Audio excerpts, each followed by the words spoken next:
It's Our Miss Brooks, starring Eve Arden.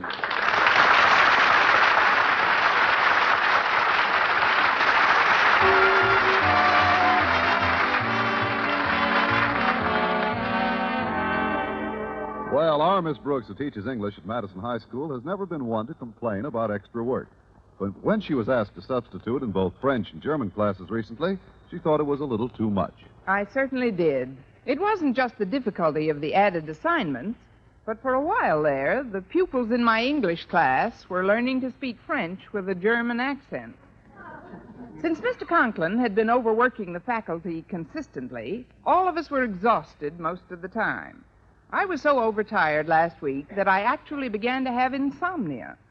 At breakfast on Thursday morning, I told my landlady about it. Oh, you don't have to tell me about insomnia, Connie. I've had it off and on for years. But a few weeks ago, my doctor gave me a marvelous prescription for it. I take one pill and go into a long, restful sleep. But don't those pills make you feel logy when you wake up? A little. But my doctor gave me a remedy for that. He did? Yes. It's another prescription which I take every morning. Keeps me wide awake all day. You mean you take 2 pills every day? 3. A red one, a white one, and a blue one. You have to salute when you take them? The 3rd pill is to calm my nerves if the other 2 make me jittery. Why don't you try them, dear? No, thanks. I'm afraid it'll take more than pills to solve our faculty's problem. The school's so overcrowded this year, there simply aren't enough teachers to go around. Walter Denton had an editorial about it in the school paper yesterday. The Madison Monitor? That should accomplish something, shouldn't it? It certainly should. The complete abolition of the Monitor. You're not serious, Connie. I certainly am. Walter couldn't have chosen a worse time for the editorial. Right now, Mr. Conklin's in the process of allocating school funds for various activities. He'll be furious over the editorial, and so, voila. Voila? That's French, for I wouldn't give you 2 cents for the paper's chances. But if the conditions in Madison are so bad, why doesn't Mr. Conklin ask the Board of Education for additional help? He wouldn't dare. He's afraid Mr. Stone would think he's inefficient in handling his faculty. Well, but is it going to solve Madison's problems if Mr. Conklin sticks his head in the sand? Only if he keeps it there long enough. But I know he'll be angry about that editorial. Well, then I hope for Walter's sake he didn't see it. So do I. We should know pretty soon, though. Walter should be here any minute now. Come on in, Walter. The door's open. Oh, I wonder if Mr. Conklin's seen that editorial. I wish I was dead. Does that answer your question, Mrs. Davis? Maybe if I got you something to eat, Walter, it would perk you up a bit. I'll see what I've got in the kitchen and be back in 2 shakes of a lamb's tail. Bring the lamb's tail, too. This kid'll eat anything. I wish you wouldn't tease me about my appetite, Miss Brooks. I've got enough trouble this morning. I'm sorry, Walter. I gather that Mr. Conklin told you he'd read the editorial when you called for Harriet last night, right? Well, not in so many words, Miss Brooks, but there was something in his manner that led me to believe he'd read it. What do you mean? He kicked me down the porch steps. Well, that in itself would hardly be indicative. He's done that many times. Yeah, granted. But never since I've known him has he come down after me and kicked me back up again. Oh, well, that is something to worry about. But did he say that the Monitor was through, Walter? No, not officially. But he called me this morning and told me he wants to see us as soon as we get to school.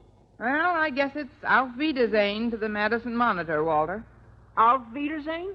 That's German for don't look now, but you're out of a job.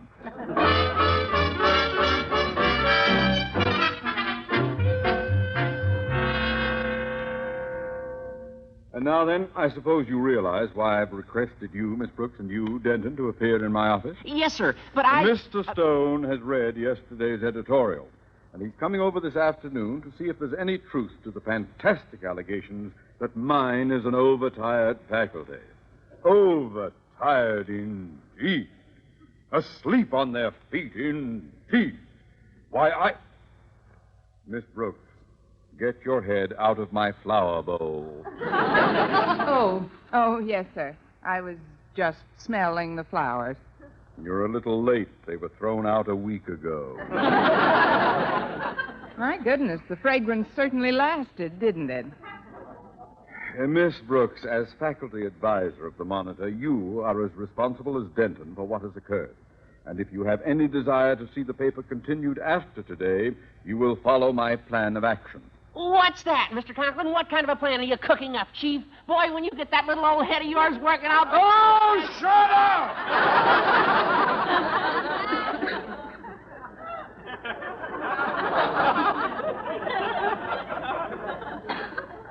And now then, Miss Brooks, I intend to demonstrate to Mr. Stone how utterly ridiculous those accusations of an exhausted faculty are. I intend to show... Miss Brooks, get your head off my desk. Oh, pardon me, sir. I thought I saw a speck of dust. Now then, in today's editorial, Denton mentioned you and Mr. Boynton as prime examples of the total wrecks I'm making of my faculty. Well, when Mr. Stone gets here, I want you, Miss Brooks, and Mr. Boynton to be here as living proof of the falsity of those accusations.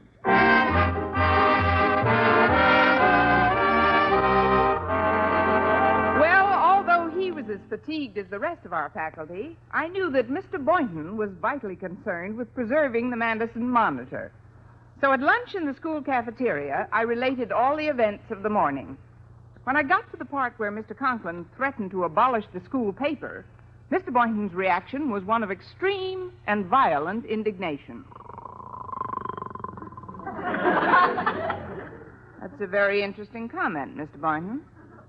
Anything else?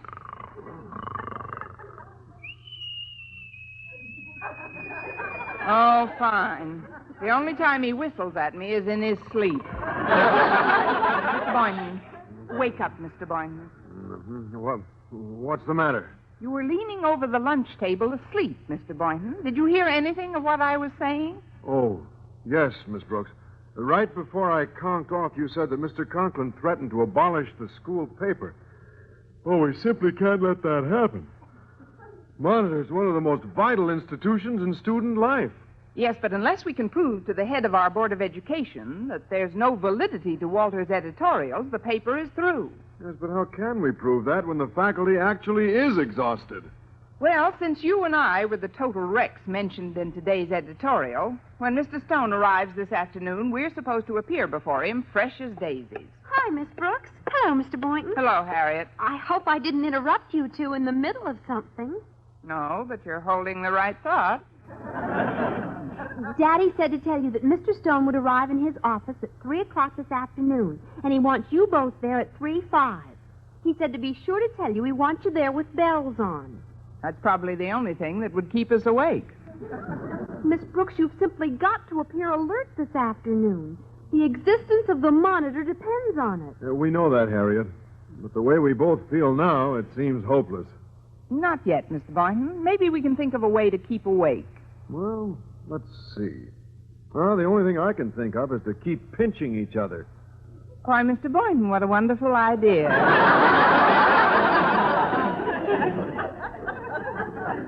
No, that wouldn't work. Maybe not, but it'd be a heck of a lot of fun trying.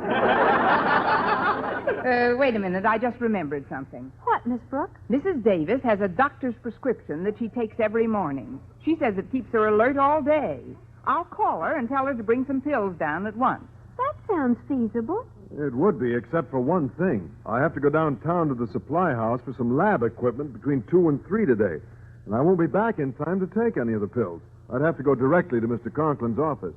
Maybe I can help. If Mrs. Davis brings them down, I'll put one in each of the first 2 paper cups over the water cooler in Daddy's office, just before Mr. Stone arrives. And then if either of you feels real tired when you come in, all you have to do is say you're thirsty and voila. Voila? That's Swedish, for it may not work, but it's sure worth a try.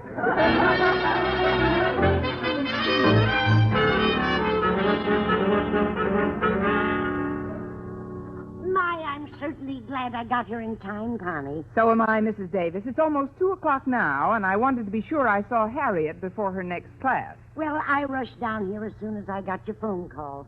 But I forgot what you wanted the pills for, so I brought all 3 kinds. Red, white, and blue. Oh, good. Which one do we take to keep awake? Now, let's see. I made up a little jingle so I wouldn't get mixed up. A jingle? Yes, it never fails. Just listen. Oh, the red pills make you sleep, and the white pills make you wake, while the blue pills calm you down when you start to jump and shake. How do you like it, Connie? Don't you think it's catchy? With the right melody, it's hit parade material. But if I followed the plot correctly, it's the white pills that make you stay awake, right? Right. Here are 2 of them. Oh, thanks, Mrs. Davis. Now, excuse me for rushing off, but I must get these to Harriet Conklin as soon as possible. See you later, Mrs. Davis. Bye-bye, dear. Now, it's certainly lucky I thought of that jingle. Oh, the blue pills make you sleep, and the red pills make you wake. No, let's see, that's wrong. Oh, the white pills make you sleep, and the red pills make you blue. No. The green pills make you sleep, and the... Oh, dear. I knew I should have written it down somewhere.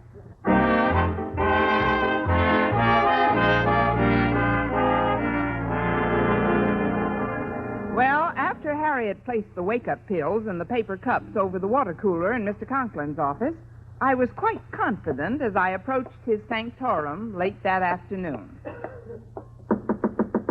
Come in. Come in, Miss Brooks. We've been expecting you. Now you see, Mr. Stone, how wide awake and alert she looks. Not a word of truth in those editorials. I'll be the judge of that, Osgood. How are you feeling, Miss Brooks? Oh, fine, sir, but isn't it awfully stuffy in here? Don't you notice it, sir? I'm just roasting. I can't remember when I've been so warm. And the warmer I get, the more thirsty I get. It's the funniest thing, but I've been that way ever since I was a little girl. Whenever I'd play and get overheated, I couldn't wait until I had a nice cool drink of Well, water. for heaven's sake, take a drink, Miss Brooks. Just because you're thirsty is no reason to deliver Portia's speech from the Merchant of Venice. Yes, sir. Excuse me, Mr. Stone. Oh, go right ahead, Miss Brooks.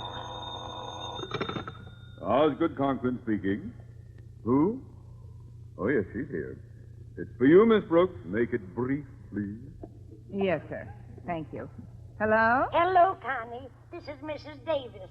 Have you taken one of those white pills I gave you yet? Not yet, Mrs. Davis. Oh, thank goodness. I think I gave you the wrong pills. What? How do you know? I tried one when I got home an hour ago, and I just woke up.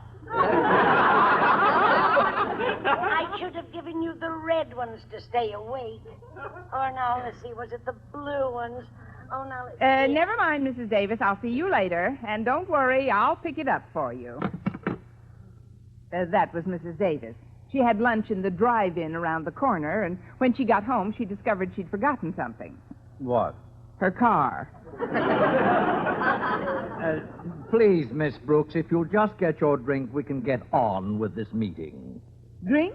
Oh, I don't need that now. I just had a very refreshing phone call. Oh, that must be Mr. Boynton. Come in. Oh, hello, folks. Hello, Boynton. As Mr. Conklin may have told you, Boynton, I'm quite concerned over those editorials in the student paper recently. Now, I don't want the teachers in my school system driven to the point of exhaustion. If this condition exists, it means one of 2 things. Either Madison needs more teachers, or it's a case of colossal mismanagement. Mismanagement? But you can see for yourself, Mr. Stone. These are the teachers mentioned in today's editorial, and they're completely fresh, as vivacious as newborn babes. Boynton, in your own words, suppose you tell Mr. Stone just how wide awake you feel. Yes, sir. In a minute. Pardon me for mentioning it, but isn't it a little stuffy in here? Stuffy? Please, Mr. Boynton, that's no way to speak about Mr. Conklin and Mr. Stone. I mean, it seems sort of warm in here. It's the funniest thing. The warmer I get, the more thirsty I become. It's been that way ever since I was a little boy. Whenever I'd play and get overheated. Cut. We've had the Portia bit. Besides, it's quite cool in here, actually. In fact. 2 minutes ago, you said you were roasting, Miss Brooks. Well, that's a woman for you, always changing what's left of my mind. If you don't mind, Mr. Conklin, I'd like a glass of water. After the pitcher you drank just before you came in here? What pitcher? I haven't had a drink since lunchtime. I'll only be a second.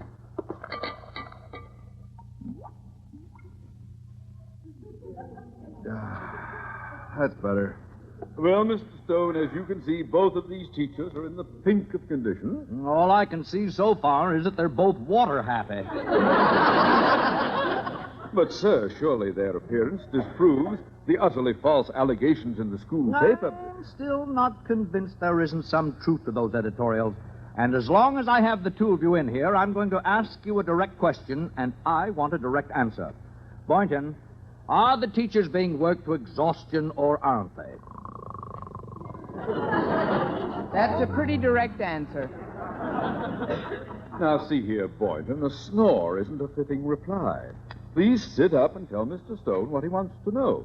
That you're perfectly fresh and ready to... A snore isn't a fitting reply! Boynton, wake up this instant! Yes, sir. What is it? It's hotter in here now than it was before.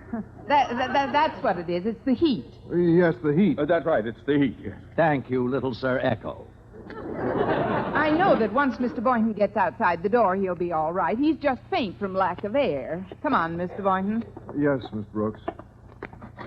There, out you go, Mr. Boynton.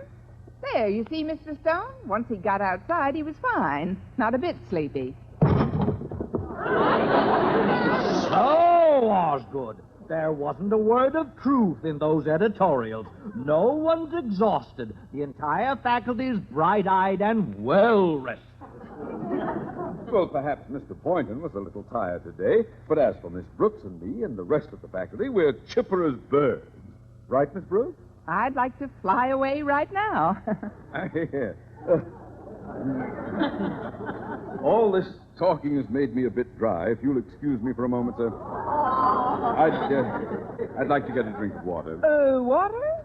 Oh, really, Mr. Conklin, water is the last thing you should drink. You know what it does to you. What it does to him? What harm is a drink of water? Well, some men can take it or leave it alone, but others... One is too many and 1,000 isn't enough. Miss Brooks, what on earth are you babbling about? Now, get out of the way. All right, sir. Bye now.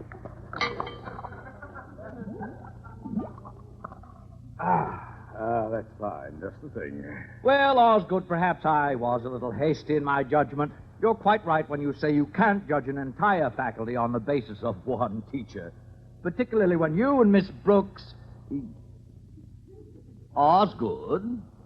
What are you staring at? I told you that water was dynamite. Osgood, you're not going to sleep too, are you? No, Mr. I'm wide awake. Wide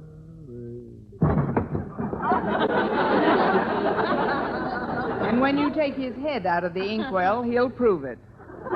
So, everything I suspect is true, Miss Brooks. Please, Mr. Stone, you mustn't judge Mr. Conklin too harshly. You really don't know all the facts, sir. I know enough to see that if the principal himself is this tired, it's not a matter of mismanagement. It's just plain overwork. The first chance I get, I'm going to the Board of Education with a recommendation for additional teachers for this school. What?